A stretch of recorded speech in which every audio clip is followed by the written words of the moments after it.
Welcome to Cameron United Methodist Church Zoom Worship, June 28, 2020, called to do the unthinkable. Following is a reading from the Ancient Wisdom and the homily offered by Reverend Dr. Valerie L. Jackson.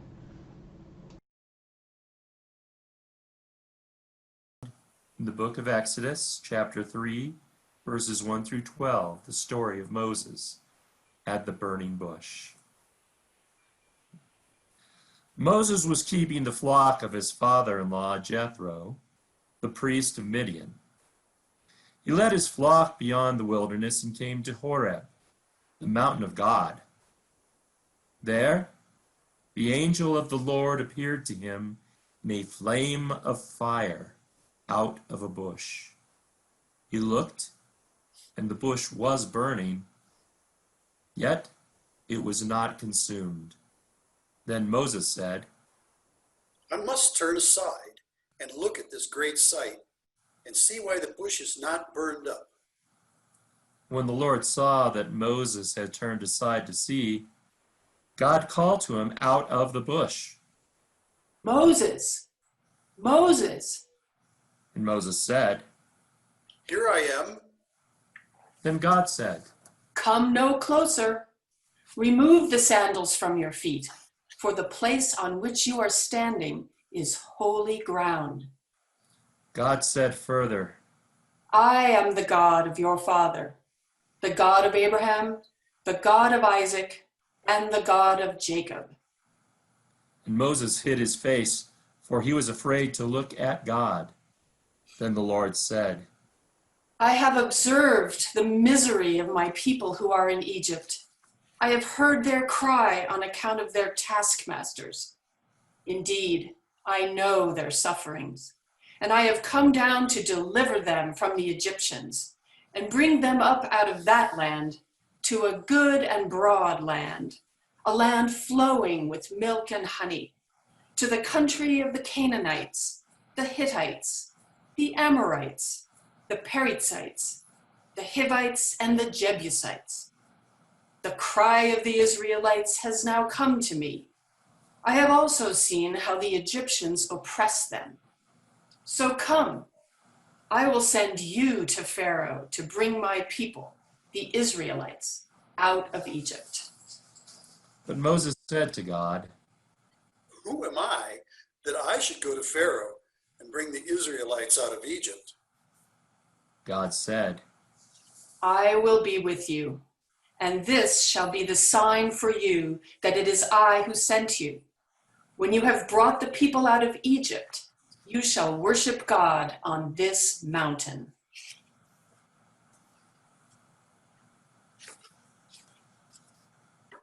Amen. Thank you so much, Mike, Charlie, and Mary. Greetings, Cameron community, both near and far. Thank you so much for choosing worship this morning here at Cameron United Methodist Church. Our worship today is dedicated to all who are courageously on the front lines, speaking up and marching to demand equality and justice in the systems and practice of law enforcement. Black Lives Matter, hashtag Latinx Lives Matter, hashtag all persons of color lives matter. Today, my fellow Cameron community, it is 9:49, so I ask that you stay with me.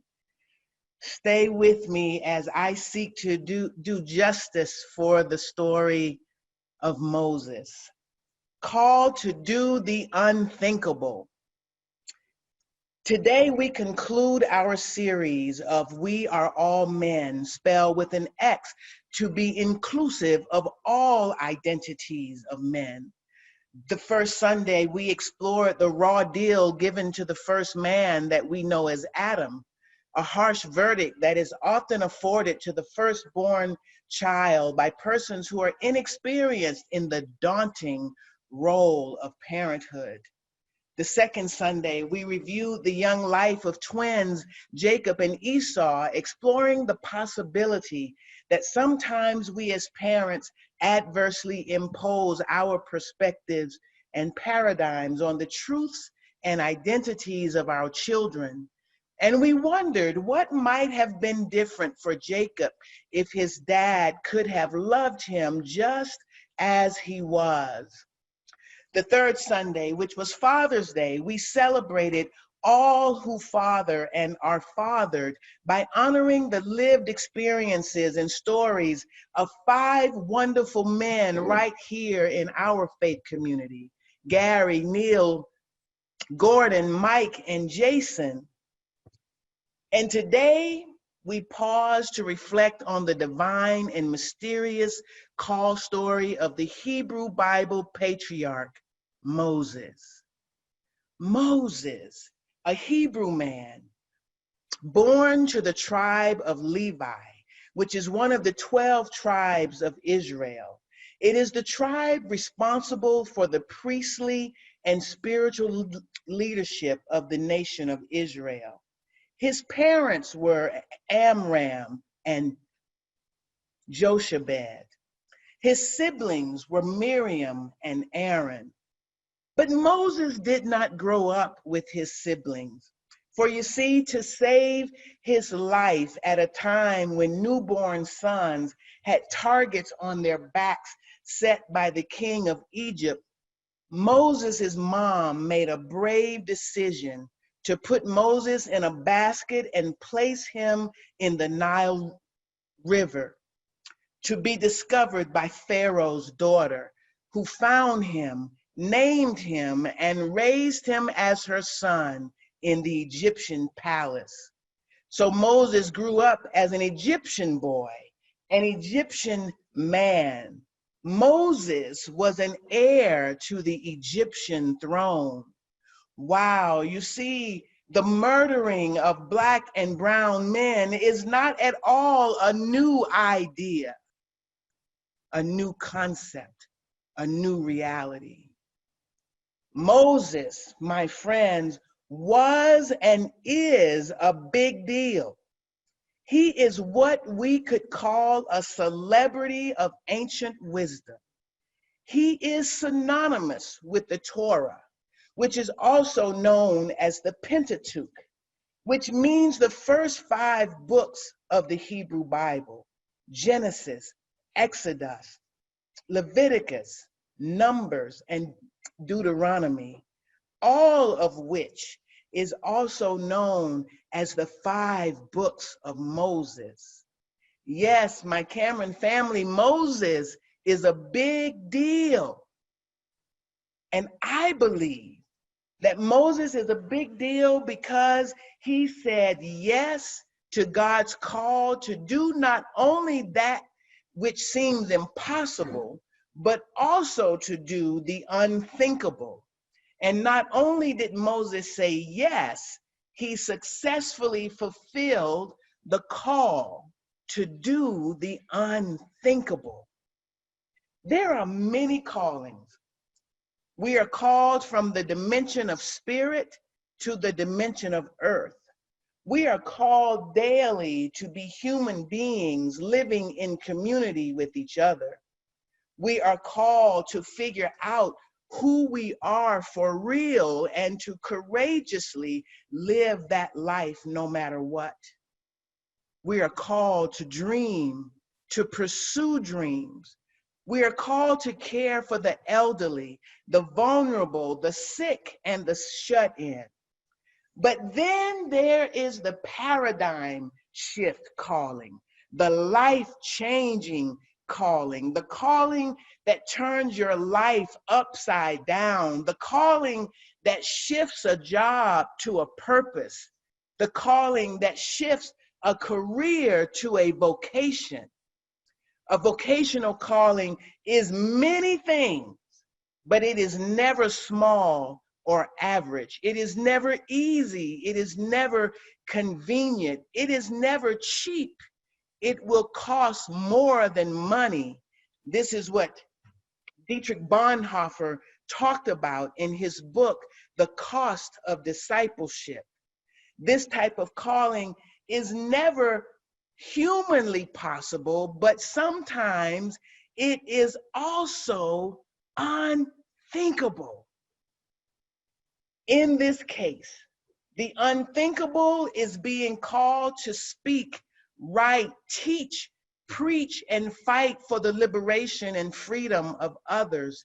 It is being called to comfort the afflicted and to afflict the comfortable, to speak truth to power. And even more than that, the call to do the unthinkable is a calling to stand up against everything that has made you who you are. It is being called to prophetically speak up against the very people who raised you. In this case, the unthinkable is being called to wake up and realize that the systems that have favored you all of your lives, this is what Betty was talking about earlier, to realize that these systems are in fact evil.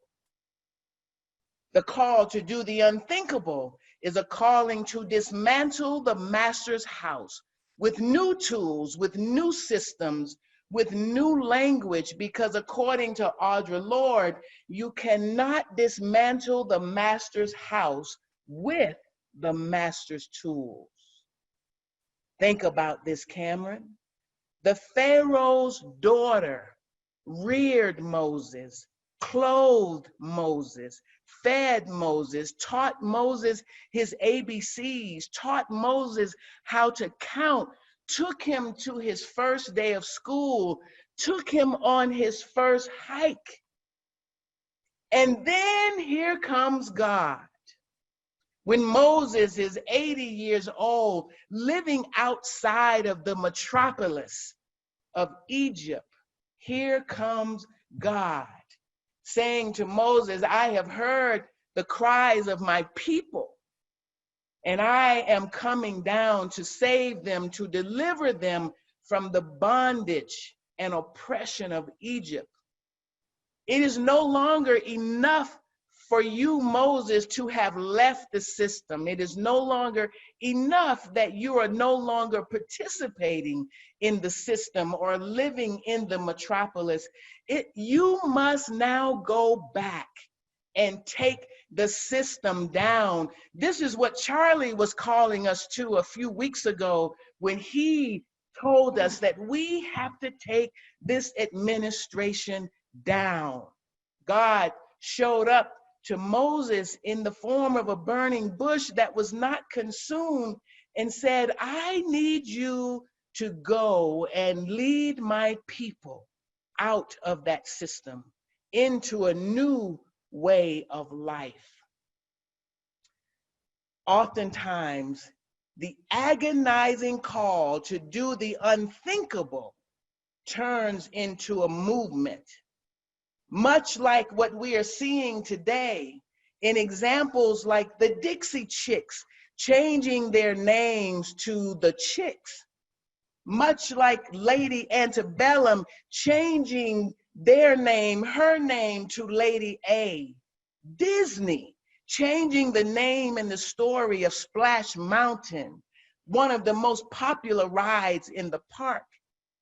This is what is happening when you see the mayors and governors of different states and cities, in particular Mississippi, doing the taking down of Confederate flags and statues of Confederate soldiers and political figures who were explicitly racist and misogynistic.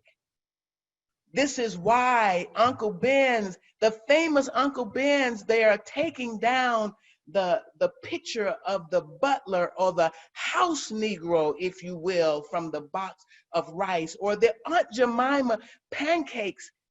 Cameron, think about it. Why didn't we notice this before? Why was it we were comfortable eating Uncle Ben? I grew up on Uncle Ben's rice. My mother loved Uncle Ben's rice. She declared that it cooked perfectly every time. Regarding the LGBTQ community, this is why we're seeing in television, there is almost not a show that you can watch that you will not see a same gender loving couple, or you will not see a transgendered man or woman. We are in a movement. People are saying yes to the call to do the unthinkable. Cameron, I know this calling intimately and personally. This is the calling that took me away from my family in Boston to a new land in Augusta, Georgia. This is the kind of calling that took me away from the world I divinely co-created for myself in Georgia to come to Denver, Colorado. It is the calling that took me away from the only denomination I have ever known.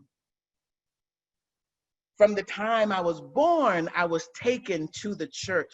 I was probably taken to the church even while I was still being conceived and formed in my mother's womb. I was taken to the Black Baptist Church, both American Baptist and National Baptist.